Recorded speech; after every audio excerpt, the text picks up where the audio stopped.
Hi friends, a very warm welcome to our channel. I am Chanda Mama. This is your Chanda Mama bringing you a new story in this video. The story's title is The Cure, published in the Chanda Mama magazine. So let's move towards the story. Long ago, in a certain village, there dwelt an aged couple belonging to the peasant class. They were poor as well as childless. The peasant, who was always short-tempered, grew worse as he advanced in years, and he was always cursing and beating his wife. How I wish somebody gave him a good hiding, the suffering wife thought within herself. One morning, the peasant awoke as usual, cursed and beat his wife, then went to the woods to cut the wood, as he won't do every day. He had just left when there was a knock on the door. His wife opened the door and saw the servants from the house of the zamindar standing outside. "What do you want?" she asked them. "Is there a doctor living around here?" they asked her. "There certainly is," the wife replied, as a thought flashed through her mind. "My husband and is himself an expert medicine man." "Who is it that is ill, may I know?" The servants informed her that it was the zamindar's daughter who was ill. Several renowned doctors had been tried to cure her, but failed, and the search was on for the less known doctors who know specifics. "Where is the husband of yours?" the servants asked the peasant's wife. "Ah, he has gone to the wood to bring some firewood," she replied. "Firewood?" they asked in wonder. "Why should a medicine man go to the woods for the firewood?" "I may as well let you into the secret," she replied. "Firewood is only a pretext. He actually goes to the wood to pick rare herbs. You must keep it a secret. He let us no one know that he is a medicine man.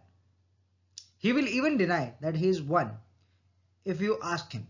He'll try to run away from the patient if you take him by force. Apply the rod in such a case, and you will get something from him." "We will remember what you have told us," the zamindar's servants said to her. "We know how to handle him." "Thanks a lot."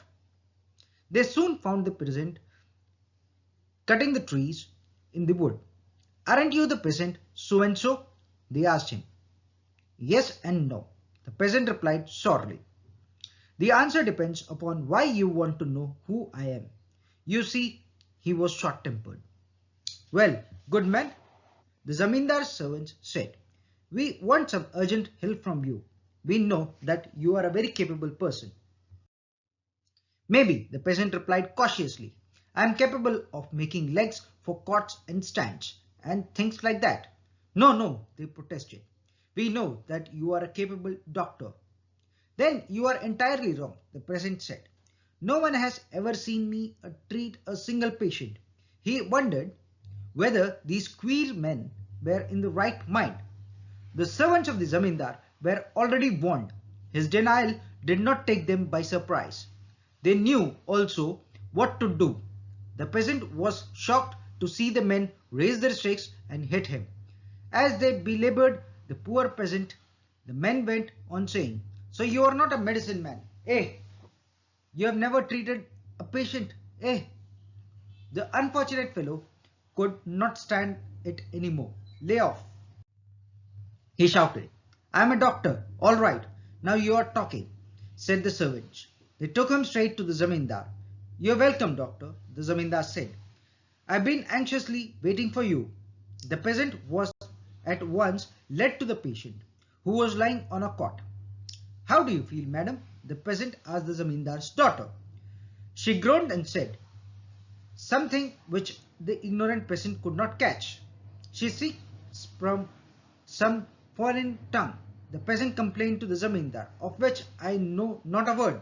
"Sir," said the zamindar, "the fact is that she became done all of a sudden. She is to be married soon. All the arrangements have been completed and I am in a terrible fix. I do not know. What shall I do?" "What, in your opinion, is the poor child ailing from?" "Oh," said the peasant, "she is suffering from what is known as dumbness. If you happen to know the cause for it, the Zamindar said. Well, it's like this, the peasant explained. You see, the tongue fails to function because the nerves that move the tongue refuse to work. Why they refuse to work is explained in a masterly manner by Valmiki in a single sloka. Do you happen to know Sanskrit? You don't. Well, it goes like this. Here the peasant began to recite something very rapidly. The utter amazement of Zamindar. When he at last paused for the breath, Zamindar put in saying, That is really wonderful. The human body is a great marvel. Very few people know about it. But sir, I want to be enlightened on one point. We all know that the heart is on the left side. Then how is it that you have pointed to your right side while reciting the sloka when you uttered the word heart? There is a reason for it, the peasant replied. In good old times, the heart was located on the left side of the body, even as you say. But look at these horrid times. Nothing is as it should be. That must be it, the Zamindar said. You see, engaged with other things, I am not very up to date in these matters.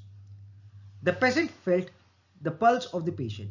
The disease is not too far gone yet, he told the Zamindar. Let the patient be fed with some morsels of cooked rice dipped in milk. This is the diet which suits parrot. And how prettily parrots prattle sustaining themselves on the diet. By now, Zamindar was convinced the peasant was no ordinary doctor. He gave him a lot of money and begged him to pay another visit and see the patient. Returning home from the Zamindar, the peasant saw a young man at his doorstep. Who are you, my friend? He asked the young man. Sir, the young man replied, I hear that you are a great doctor. No doubt, you have already divined the fact that the Zamindar's daughter is only pretending to be dumb. Only you may not know the cause for it. They have been in love with each other for a long time, but her father has chosen another husband to her. That is the real cause for her dumbness.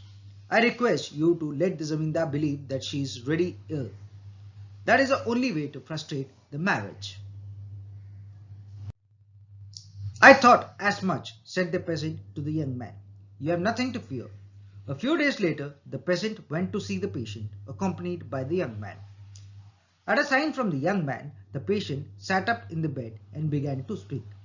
The Zamindar, who was glad to see her speak again, froze at what she said. I am not going through with this marriage, the patient told her father. This is the man I want for a husband, none else. I'll rather kill myself than marry another. In the utter panic, the Zamindar turned to the patient and said, Oh doctor, how I wish she were dumb. Can't you make her dumb again? That's beyond me, the peasant replied. But he went on, I can make you deaf if you want. No, no, said the Zamindar, horrified. Let her marry whomsoever she chooses. I am through with her. The peasant returned home and reported to his wife how he had become a successful doctor. His wife was glad that he brought the money. She was still more glad when she found that he had given up the habit of cursing and beating her. He too had been cured. So this was the story, The Cured, published in the Chandamama magazine for you guys. In case if you have not liked our channel, shared our channel or subscribed to our channel, do like, share and comment on the videos for more updates. Thank you.